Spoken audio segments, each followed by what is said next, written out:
investiamo nel presente, prima raggiungiamo il futuro. Questa è l'idea che ci spinge ogni giorno a muovere il nostro paese verso la ripresa, a dare a tutti nuovi percorsi da seguire, a usare l'innovazione per essere più liberi di crescere, a esportare la nostra eccellenza italiana nel mondo, ad anticipare i cambiamenti per costruire un domani più sostenibile con tutti voi. Perché il futuro è la nostra destinazione, solo se è un viaggio che facciamo insieme.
Investiamo nel presente, prima raggiungiamo il futuro.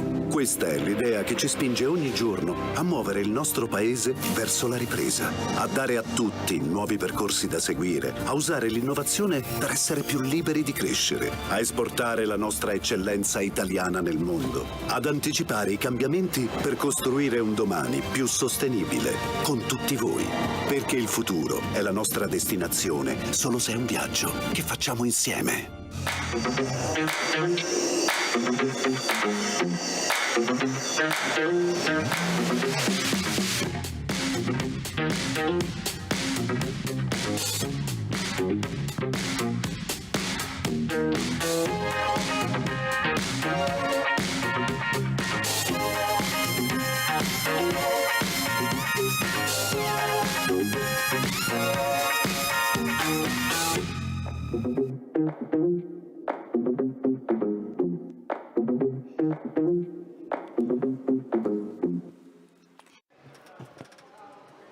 So good evening, everybody, and welcome to this panel on infrastructures and sustainability. I would like to welcome you also on Sky TG24. So basically, not only at the Rimini meeting, but also on Sky TG24, where I work.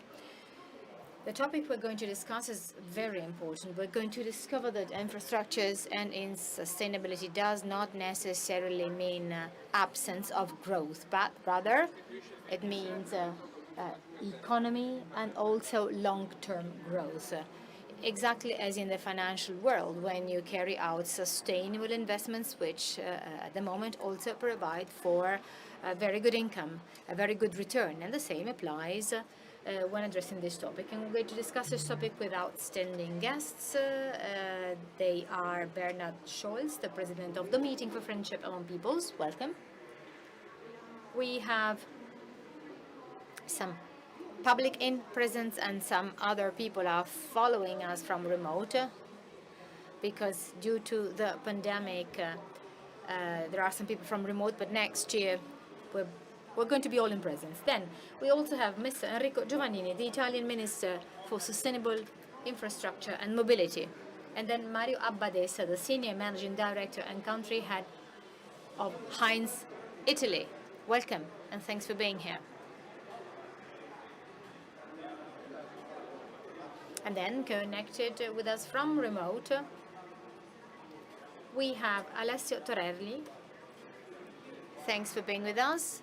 He is the Chief Business Unit Mobility and Relocation for SNAM, Rete Gas. Thanks also to you, Mr. Torelli.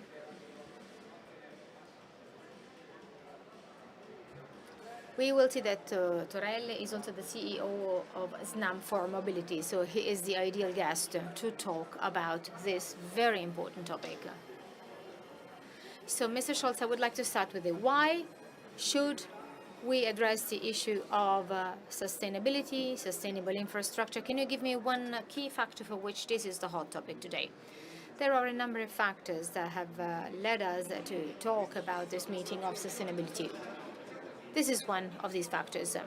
The more we realize how vast environmental problems are, the larger the risk that individuals believe that their virtuous behavior does not have an impact. So these complex problems become an alibi to kind of give up on certain virtuous behaviors, like, for example, sustainable mobility or water resources reduction and so on. People may be led to think that their behaviors do not work.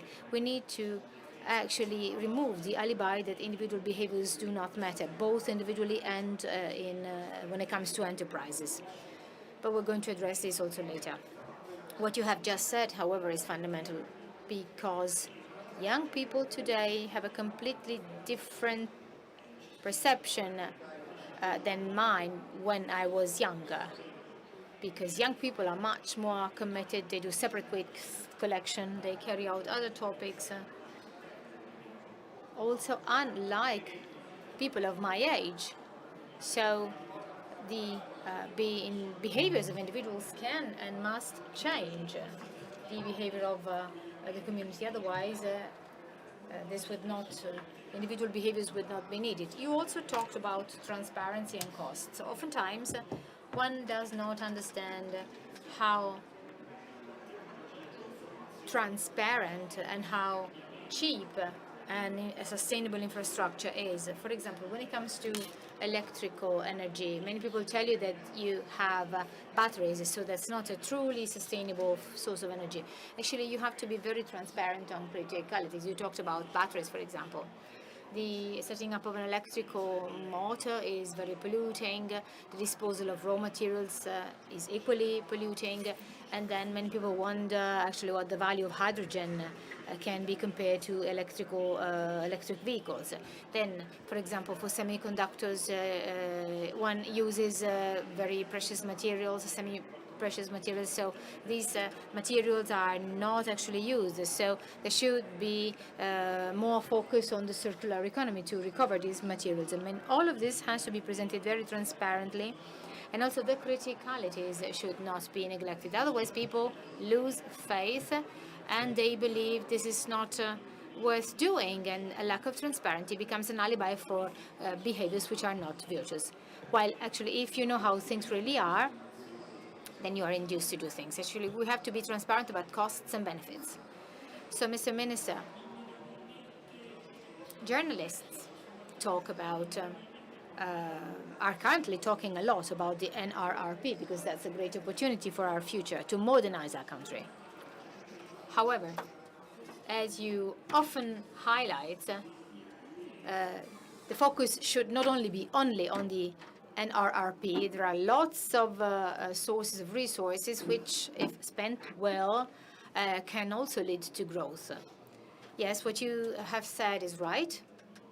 This is particularly important, even if it is difficult. And I'm saying this because over the last 6 months, the reclassification of all the sources of financing and expenditure of the new Ministry of Sustainable Infrastructures and Mobility, and I have to say that many people have to think a little bit before pronouncing this ministry. Sustainable is an adjective that refers both to infrastructures and to mobility. So, like I said, over the last 6 months, we've made quite an effort to truly allocate national funds, other European funds, ministerial funds, which will now be the competence of the regions. So the main issue here, and actually the title you've chosen for this session is very topical in this respect, is that we are dealing with sustainable infrastructures, and that's a new phrase. That's a new term, and like I said before, many people find it difficult to correctly pronounce the name of my ministry. So in order for us to truly understand how important all of this is, we have to wonder what the alternative is. Are we talking about unsustainable infrastructures? The French do not talk about sustainability, but they rather talk about durability. So many people, are there people who wish for infrastructures that do not last? Unfortunately, there have been bad examples of this. For example, the Morandi Bridge in Genoa. The infrastructures built in the 1950s or 60s or 70s of the last century are old. They have to be reinforced and maintained. However, we have to be aware of the fact that the infrastructures that will be built with the funds available have to be built following a new logic, not only for the sustainability of economic activities, but also with new criteria, with new building criteria. It is not a chance that we have recently published guidelines on how the NRRP-based projects have to be drafted. In the future, it won't be possible to build a bridge as in the past. It won't be possible to build a railway line as this was done in the past. But things will have to change. It's not only a matter of doing more, but it's also a matter of doing things differently. The Financial Times has recently written that for the first time, Italy has a government that is truly trying to change the country. So I think that you might have, I'm sure you might have been pleased by such a comment. The feeling we have is that over the years, and this draws back to the concept of transparency, over the years what has missed is accountability, which means ascertaining the responsibilities when things go wrong. So my feeling is that it is exactly here that we should work and implement a change. Of course, actually, when we draft down the rules of projects and are accountable, then we're probably going towards this direction. It's not so much a matter of publishing the list of projects. Fact is that those projects have very tight and very precise deadlines. If you've been patient enough to consult the volume of the European Council that transposes the National Plan for Recovery and Resilience, one can notice that there are very precise deadlines.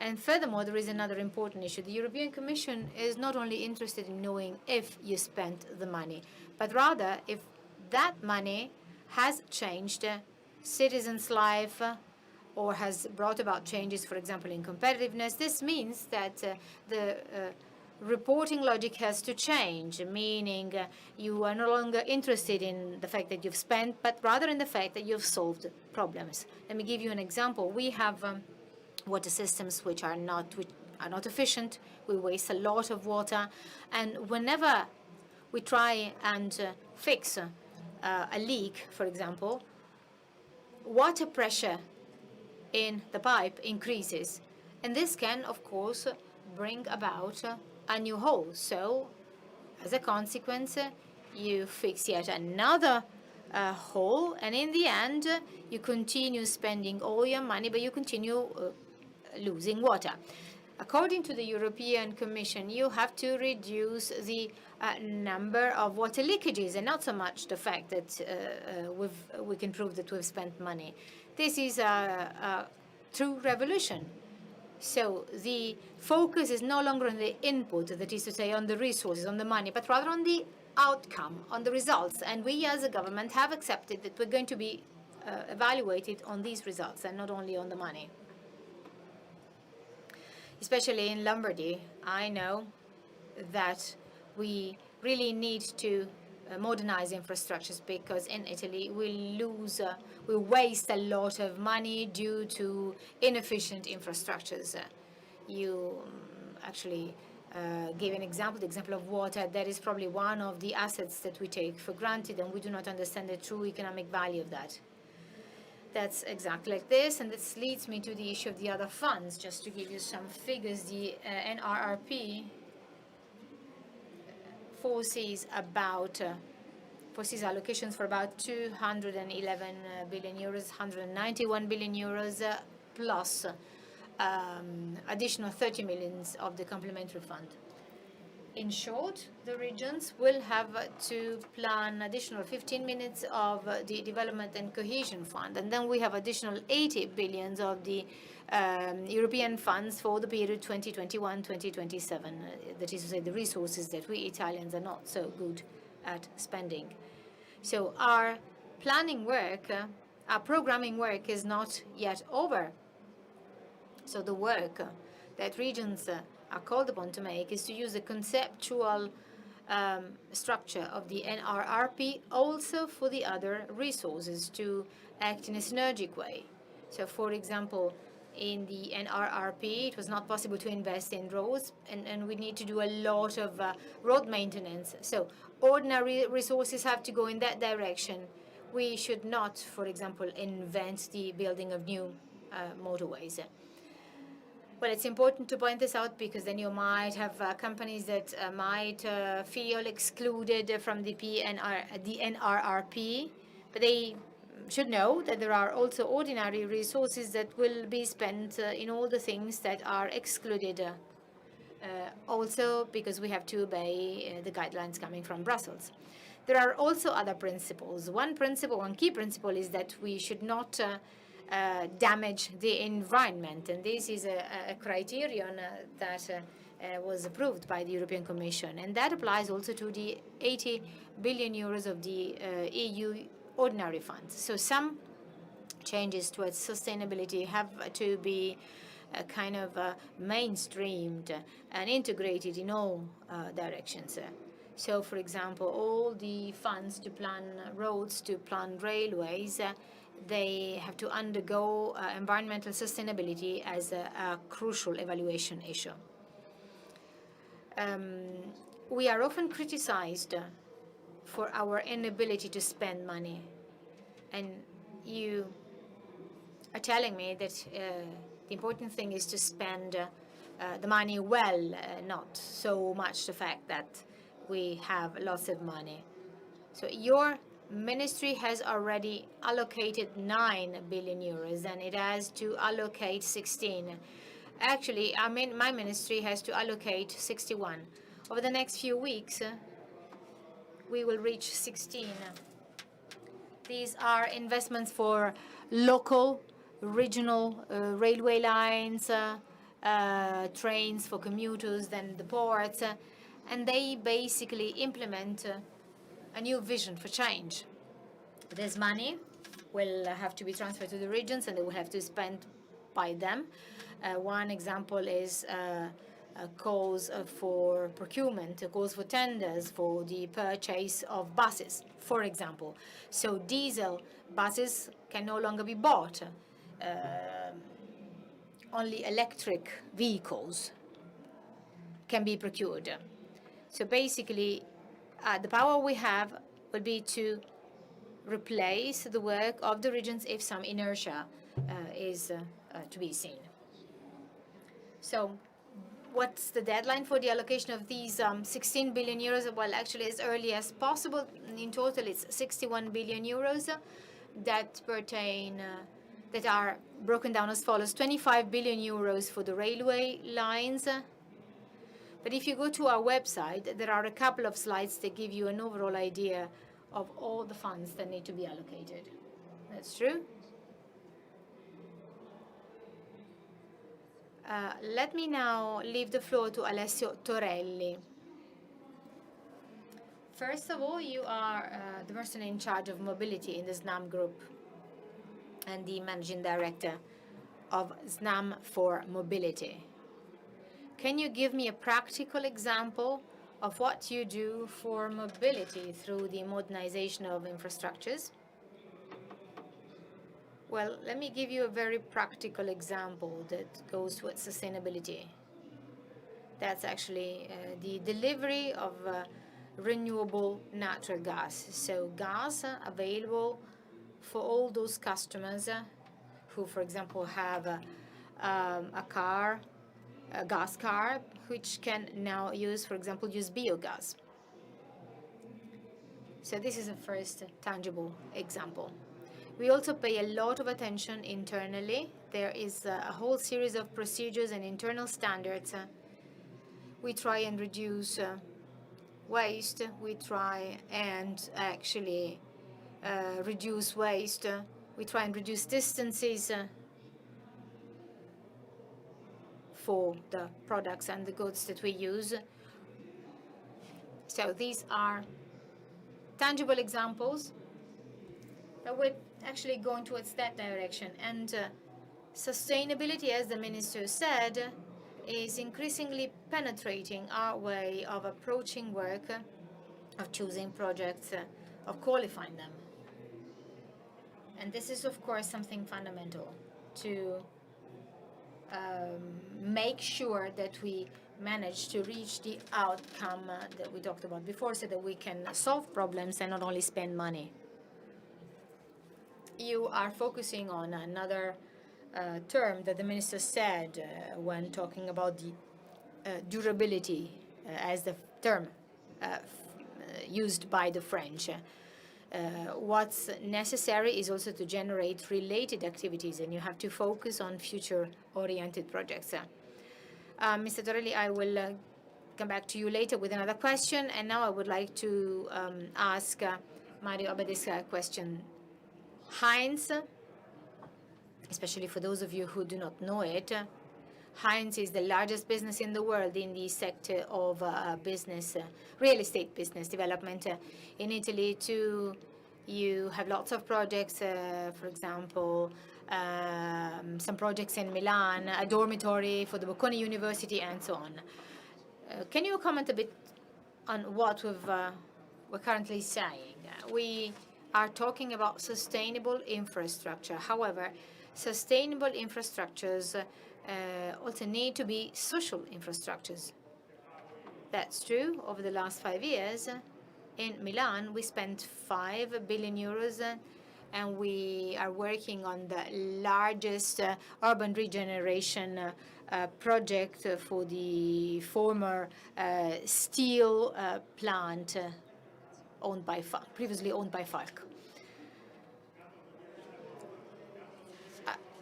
I think it is fundamental to focus on environmental sustainability.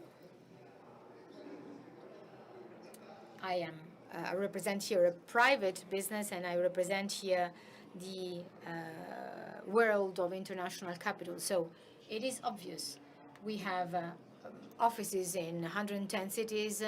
At the moment in the world, we have projects worth of 110 billion euros, and we are working on about 10 or 11 million square meters large projects, and our projects pollute less, both the built environment, so to say, and the soil they're built on. So today we have a technology. We have, for example, lots of projects using wood, and we've made lots of steps forward. I believe that an urban regeneration project or a real estate project cannot but be durable or sustainable in the long term unless it is socially sustainable. So the dichotomy of imposed by the financial world in the 1980s, 1990s, and in the year 2000 should be reconsidered. And I'm not saying this because of ethical reasons. I'm saying this because of business reasons. Our main investor in the area of Milano Sesto is the Sovereign Fund of Kuwait, and that's actually the first investment they do in Italy. If that project were not socially sustainable and not only environmentally sustainable, well, that fund would have never invested these resources with us. So this is a complete change of direction. We're no longer looking at an immediate profit, but rather at a long-term advantage, at a long-term profit. So the public debate is very much focused on the NRRP and on the monetary resources that are currently fundamental. However, in the private world, money is a commodity. I have already money allocated in Italy, and for me that has an enormous cost if I don't invest it. So the issue today is not so much that we have to identify or get financial resources. By the way, in Italy, as a Western country, is the country where the least investments were made.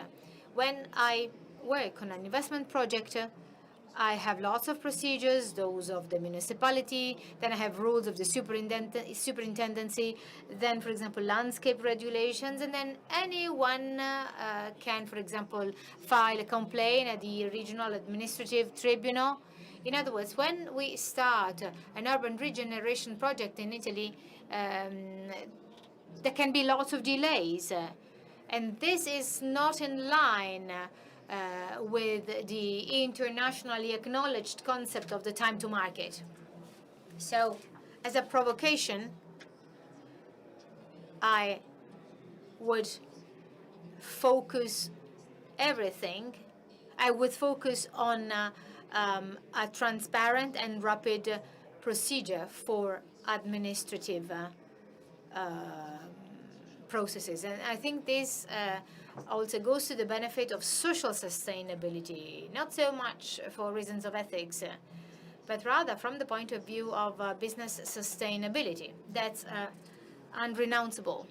We can no longer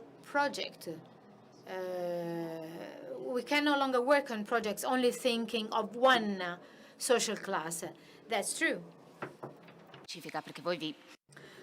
I would like to ask you a specific question because you deal with specific projects. So let's talk about lockdown and smart working. Probably smart working will remain with us. Well, actually, smart working means a more streamlined way of working. But actually, for many people, smart working means working from home. But if you work from home, this is not necessarily streamlined because maybe your kids are at home with you. So what about inclusion of the weakest social groups like women, but not just women? So do you consider this in your projects? Because this has also have to do with sustainability. Well, actually, during the pandemic, it was not smart working, it was just working from remote. It was telework. And in our opinion, the pandemic accelerated some trends. I'm 37 years old and I work for an American multinational company. I'm married, I have a wife, I have 2 kids, and I want to be quite pragmatic. During the pandemic, it was a war to work from home. It was a fight. And when it comes to our projects, not just Milano Sesto, but other projects, because we are building 5,000 beds and 5,000 houses. So let's talk about women. What do I mean by that? So in our buildings, on the ground floor, we have a technological infrastructure. That's why we need 5G. And then inside the block of flats, so we have also IT services and a babysitting service covering professional women while they work. So this is a service, in my opinion. Yes, it is a service, but we can also have bridges, airports, and motorways. But if we do not make this go hand in hand with some social infrastructure, helping and supporting the less privileged people, those maybe who do not have a nanny, because everybody understood that they need an office, a gym, and a balcony at home. So that's up to us, developers, create that social infrastructure so that the less privileged people can have access to that. Because, I mean, this is not just about the deprived people. There are other weak groups like young couples, working women, young people. These are social classes that need to be supported. We cannot think about urban rehabilitation without the social infrastructure responding to the needs of these social groups. And I say that from a business point of view. I see that there is the mobility manager of SNAM. Within our projects in Milano Sesto and Trotto, we have electric sharing communities to guarantee mobility. In the Milan center, in the Linate area, we are setting up the first urban logistics warehouse that is going to be entirely electric. So you can, for instance, order this microphone as today you order a pizza with an on-time delivery. This is new kind of social infrastructure. What about the bottlenecks from Asia to Europe? Let's hope that they will come to an end, because that usually has an influence on inflation. Well, I say so because this is what I deal with. Yesterday on The Guardian, there was a nice article that said, buy your Christmas present now because maybe you won't find them just around Christmas. But this is a more global topic that has to do with global economy. But yes, would you like to add something? Oh, yes, of course. Minister, yeah. Yes, I want to say that this is exactly the direction private operators are taking. Well, some journalists made fun of me saying, well, you set up two commissions, but actually one of these two commissions deals with the definition of new tools to stimulate private investors invest in infrastructure. And in a few weeks' time, the report resulting from the work of this commission will be published. So I know what I'm talking about because there is already this kind of trend. What about public financing? So two remarks, first of all. Well, I think you won't have any problems any longer with, trials with the TAR court because, well, it won't be possible to have stops through that court.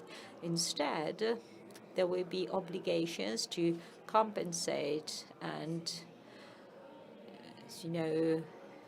the specific involved companies. And secondly, we have another program called PINQUA, Innovating National Program for the Quality of Residential Housing. And this is a not very well-known project, but it is absolutely interesting because it was aimed at financing projects like the one you described.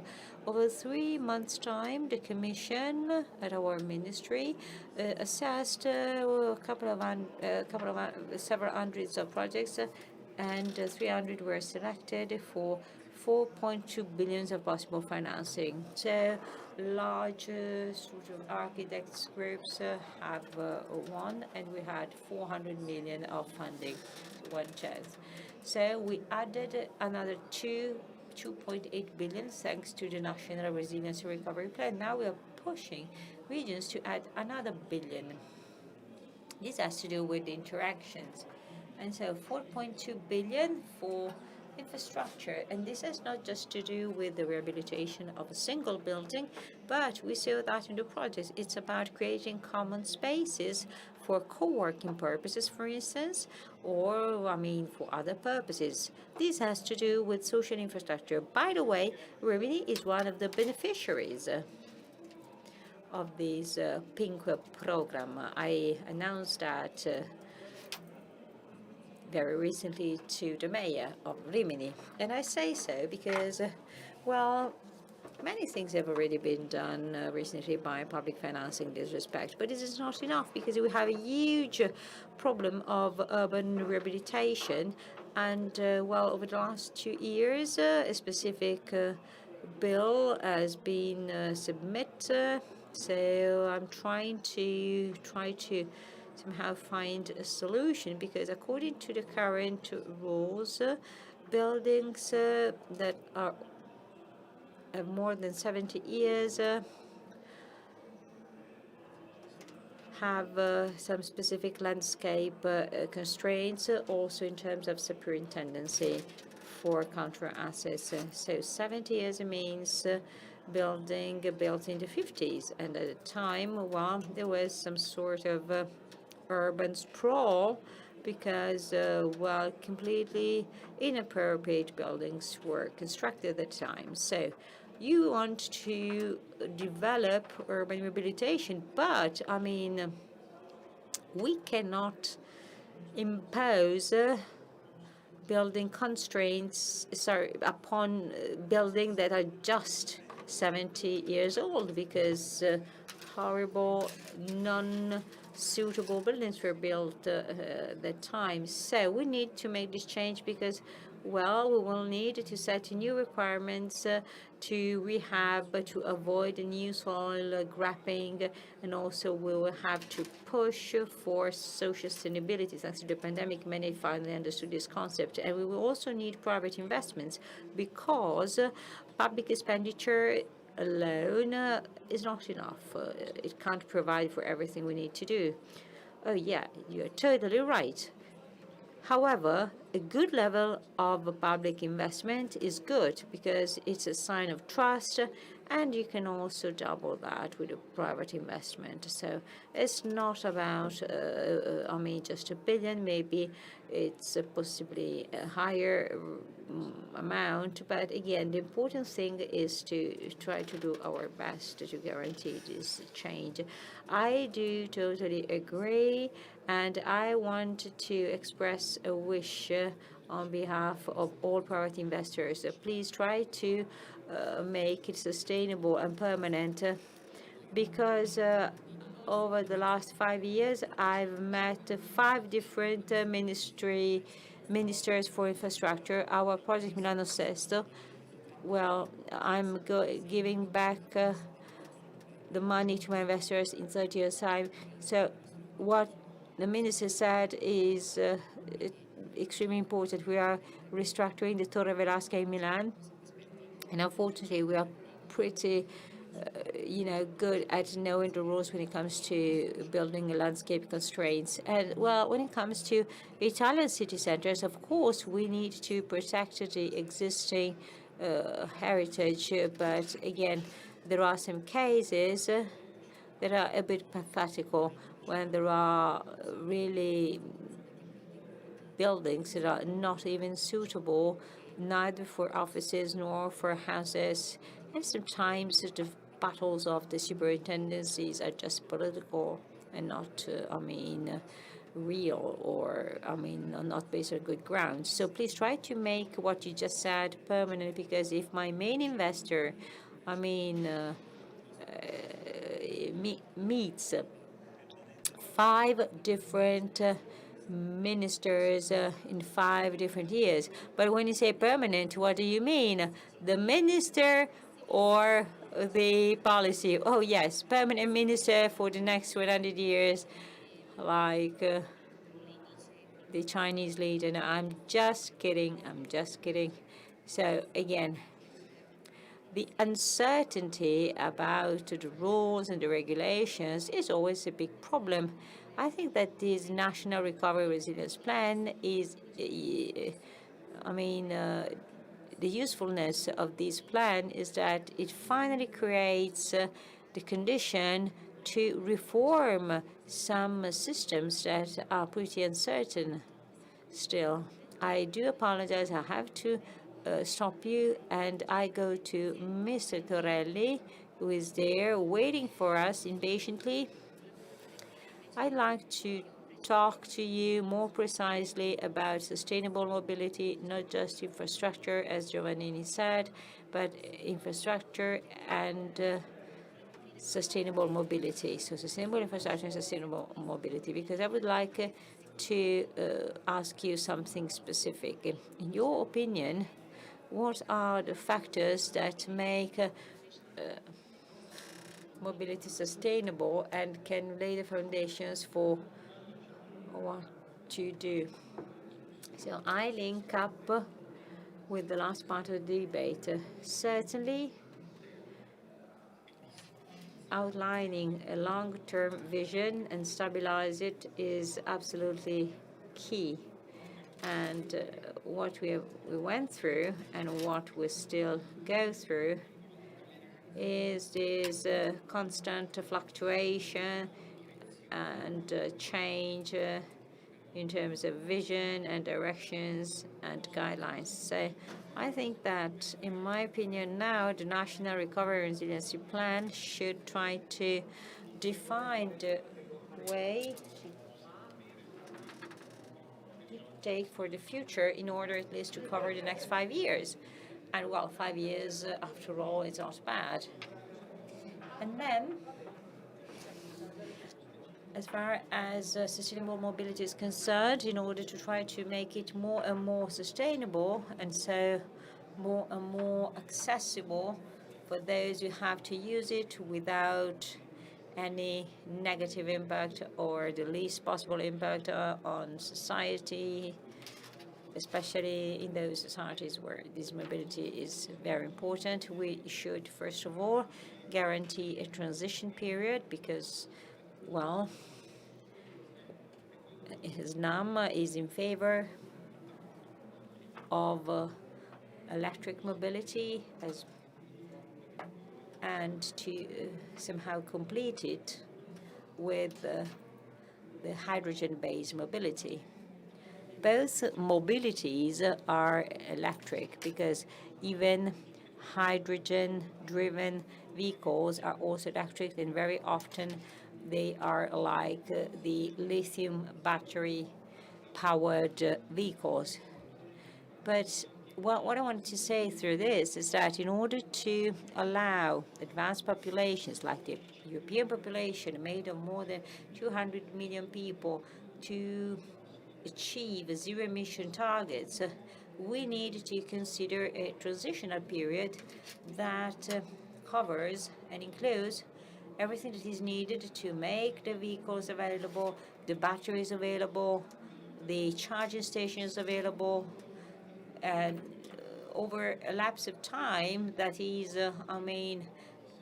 tangible and feasible, so that companies can have the time to change their business model and maybe shift from a model that so far has used fossil fuels to build up its own business to a model that allows them to remove those fossil fuels. But here, now, I see a quite aggressive attitude because society consumption levels are still very high. So reaching a net carbon zero in a few years is impossible because there are no supply chains available to guarantee such a major switch in a very short time. So let's talk about buses. Minister, I do agree with you. Buses are fantastic, but what about the suppliers? There are not enough suppliers for electric buses. And also when it comes to charging stations for those buses, they are not available yet, and there are no enough manufacturers. So we need really to try to consider the extent of the effort that we want to deploy, and also the different steps in the process that are going to be necessary to let us reach the final target, that is the final elimination of some specific pollution sources. And well, you certainly raised a very important topic, because when you work as a correspondent, especially from Emilia-Romagna, there is a sort of religion of pistons, and the engine sound is worshipped.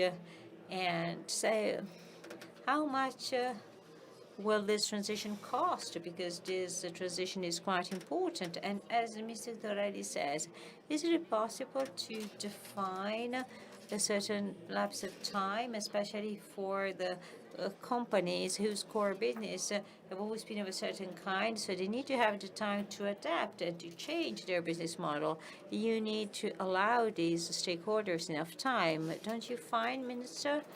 Well, I think that probably this is very difficult, especially for the generations of those who are at the government or governing companies. You are asking me about the costs. I would say it depends. How do we account the 60,000 casualties for pollution? Well, actually zero, because this figure is not part of the public accounting, of the private companies accounting. And I also refer to the costs of natural disasters. So those who tried to quantify these costs showed very clearly that every year of delay in the transition has much higher costs than the transition costs. As we said before, if we want to make this transition sustainable, we need to make sure that households, families, workers working today in sectors that are going to be radically changed can be retrained and requalified. But here and there in the world, there are companies that believed in reconversion very, very much, and so they're much more ahead. But where are the bus manufacturers, electric bus or hydrogen buses? We need to import them. And whose fault is this? I mean, why is it so that such a sector has not been developed? Well, I think that the responsibility is shared between the private and the public sectors, because up until some years ago, some entrepreneurs said that the electric vehicles were just a fantasy. So this is the dramatic situation. This is the drama. But we also know that we need to outline transition in a systematic way. And, well, this is where Italy is lagging behind. So if you're interested in these topics, have a look at a recent UK report on the transport decarbonization. They have been working over the last 10 years, sector by sector, on this, help them backed by entrepreneurs, businessmen, scientists, trade unions, and so on and so forth. This is necessary to understand how transition is made. This is something on which Italy is lagging behind. This government is trying to react, but the timing is very short because the threshold to access is fixed and it's pretty low. The European Commission proposed not to be able to sell internal combustion cars in a very, very short time. And in particular, there are 2 European manufacturers that are ready for this big change. So let's talk about the alternative. And unfortunately, with the pandemic, we learned that GDP, labor, health, and environment, there's a terrible trade-off. So the public sector is making clear choices, and that's good, thanks to the National Resilience Recovery Plan. But also private stakeholders, we have to make clear choices because, of course, the grants will go to the most virtuous companies. But again, this is a quite radical change. We're going to see what's going to happen at European debate level. We're going to see if this is going to be pushed to 2035 or 40. But again, we want to reduce by 55% the emissions and decarbonize by 2050. And so this is a rather crazy achievement, maybe, but actually this is a sign both to the public and private sectors to accelerate and speed up. So the funds seem to be there because thanks to expansion policies of central banks, the cash flow seems to be there, so liquidity seems to be there. But we need credible projects. So the private sectors, including SNAM and other companies, really have to give their technological and financial contribution in order to reduce the, let's say, dramatic alternative of maybe making the change by cutting many jobs or destroying both the environment and people's health. So our government deeply believes in this, so it is doable, And just one datum, out of the 61 billions of the ministry, we have 300 millions for roads, for the reasons I said before. But I mean roads as inner links, and there are projects as far as trains are concerned to move on to hydrogen. But as NAM knows very well, those need to be made renewable. So the challenge is huge. Both private and public operators need to cooperate on this. And even in the media sector, there is a very high level of responsibility to make people understand the difficulties, but also the possibilities that open up. This is a very important topic. You mentioned the environmental issue. We have seen last summer with the floods. I mean, we are already lagging behind because we're facing a problem that should have been solved before. We have small and medium-sized enterprises in areas active in sectors that will not be there in the future. Well, let me interrupt you. I am not so sure about what you're saying because thanks to technology, many of our small and medium-sized enterprises can convert their production and the very same structure to meet the needs of what big companies require. So, for example, probably in the future there will no longer be, let's say, there will be an increased needs of brakes, so that sector will remain untouched. Other sectors will be touched because other components will not be needed. But we should not take the ability of our entrepreneurial system to adapt to a changing area. Furthermore, we are in a country in which the advanced mechanical sector is actually among one of the most important areas when it comes to exports.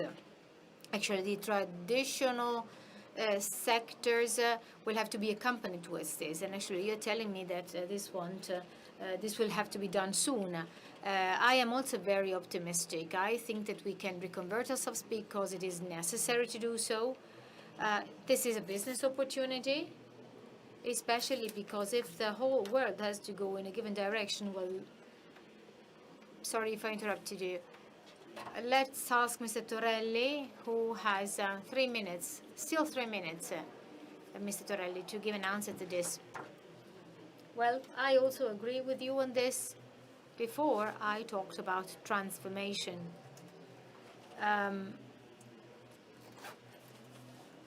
The fact is that, and in this I would like to have an exchange of views with the minister, what I would like to see is that we need to support companies in this transformation. We should not only implement costs, apply costs to companies simply because the guidelines, the sustainability guidelines and objectives have changed following the pandemic.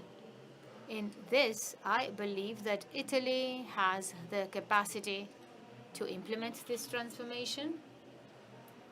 Lots of companies that you mentioned, also, for example, in the areas, in the sectors you mentioned, are very dynamic, and I'm sure they will be able to grasp all the opportunities that sustainability will offer in the future.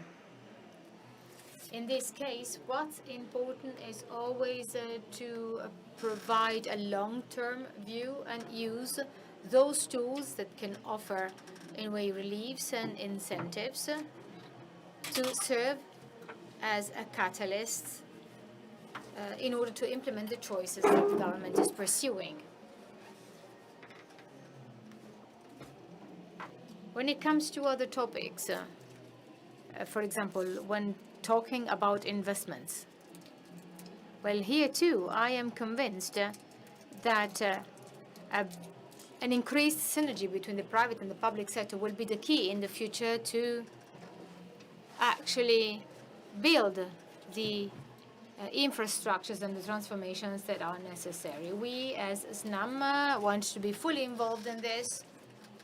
Just to give you an example, we will invest about 7.5 billion euros in the next 5 years in Italy.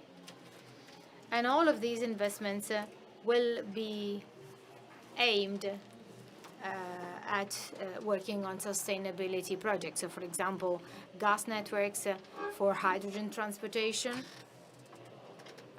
to percentages which are increasing. And then investments in all areas of energy transformation in terms of energy efficiency, biogas or biomethane, or the production of products coming from waste, or investments in to support the setting up of hydrogen plants, which, as we hope, can gradually allow final users to actually make the necessary choices and then actually contribute to the reduction of polluting emissions. Thank you, Mr. Torelli. You have really actually told us lots of interesting information. We oftentimes have the possibility to talk in a serious way about important and serious topics. Sometimes we actually spend too little time in actually discussing certain topics, and I think that in general this should help the country. This kind of debates can help the country. President Scholz, before you mentioned two important factors that we have addressed during this topic, but you mentioned a third element, and that too is very important. So I'm talking about the competitiveness of companies. This is something that has been partly mentioned by all the people present here, so the idea that sustainability diminishes or decreases the importance of competitiveness. I think it is rather the other way around. I mean, where does the problem lie? I mean, we're talking about initial investments. If we, for example, use sensors in a field, that's an investment, but then I can save, for example, in terms of manure or water and so on. Another example, again, if I build an installation for production control, I can waste energy, I can waste raw materials. So there's many examples. It is as if we had a barrier to investments in know-how and initial finance. And this is something that can be combated only with virtuous examples. So we need to prove that that this is possible, that it is worth doing it. But this is a barrier that we need to be very clear. Environmental sustainability increases competitiveness, not immediately, but in the long run. And this has to be proven in each individual sector. And then there's a second point here. That's the idea that in Europe and in Italy, we deal with these topics. However, the most polluting countries do not deal with these topics. So why should we make the sacrifice and other important polluting countries don't? This is the wrong way to approach the issue. Of course, we need to have an international negotiation to convince polluting nations to pollute less. But if we can prove that with these investments, we are more socially sustainable also for future generations, if we are more competitive, and if it is worth doing this, well, then we have a negotiation leverage which is indispensable, because I can talk for something that has to be recognized also by the others. Pollution is bad for everybody, and populations will sooner or later rebel against this. So Europe's effort is an avant-garde effort that is useful also for international negotiations. And I'm saying this because I'm really sorry to hear people when they say, why should we do this while the others are not? That means that basically nobody is doing this. And this is something that then goes to the detriment of everybody. I have 3 minutes only left. And I would like to use these so-called burning questions. Mr. Torelli, So tomorrow you're meeting Minister Giovannini in your office, and you have to tell him your priority. And so what's your priority? So, Minister, your priority for the moment is simplifying procedures for the allocation of NRRP funds and to enable companies to use those funds, draw from those funds rapidly to meet their needs in terms of delivery of the same projects. Abbadessa, 30 seconds. Again, you see Minister Giovannini tomorrow, and actually you tell the minister, well, let me use a metaphor. I would like the minister not to protect writing machines, but to protect iPads. Because what I heard is quite strange. We have to try and defend companies that are not adequate for transformation rather than the new ones. That was quite surreal. I bring foreign capitals to Italy. I will never lead them here to invest in a writing machine if you have iPads in the shops. Another burning question for the minister. Of course, we are discussing all of these wonderful things, but we're still dealing with the pandemic. And here we have to be extremely responsible. Otherwise, we will not come out of this situation. So let me tell you the following, Mr. Minister. Would you assume the possibility of introducing a green pass for those who work in the transport sector to accelerate the situation we're living in at the moment? Well, the issue is currently being debated, like the use of the green pass for other categories of workers. What we're currently doing in terms of strengthening the offer and local public transport, which is the responsibility of regions and municipalities, in terms of mobility management to introduce and better distribute smart working. This is something. These are elements that we could use to better face the months to come.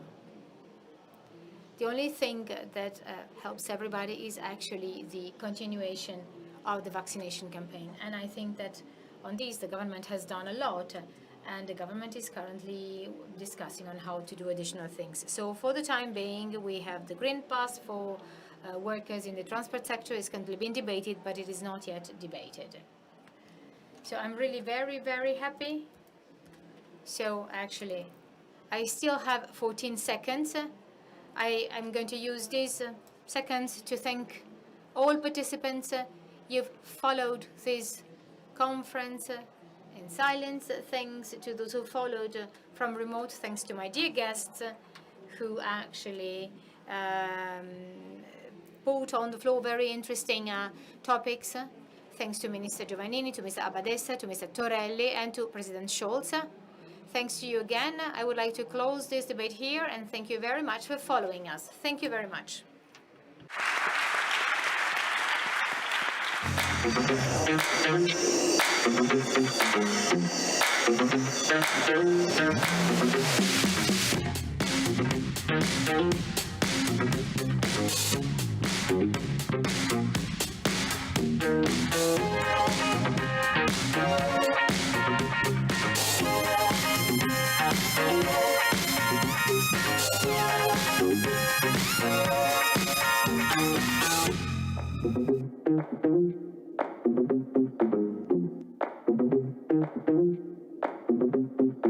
Più investiamo nel presente, prima raggiungiamo il futuro. Questa è l'idea che ci spinge ogni giorno a muovere il nostro paese verso la ripresa, a dare a tutti nuovi percorsi da seguire, a usare l'innovazione per essere più liberi di crescere, a esportare la nostra eccellenza italiana nel mondo, ad anticipare i cambiamenti per costruire un domani più sostenibile con tutti voi. Perché il futuro è la nostra destinazione, solo se è un viaggio che facciamo insieme.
Investiamo nel presente, prima raggiungiamo il futuro. Questa è l'idea che ci spinge ogni giorno a muovere il nostro paese verso la ripresa, a dare a tutti nuovi percorsi da seguire, a usare l'innovazione per essere più liberi di crescere, a esportare la nostra eccellenza italiana nel mondo, ad anticipare i cambiamenti per costruire un domani più sostenibile con tutti voi. Perché il futuro è la nostra destinazione, solo se è un viaggio che facciamo insieme.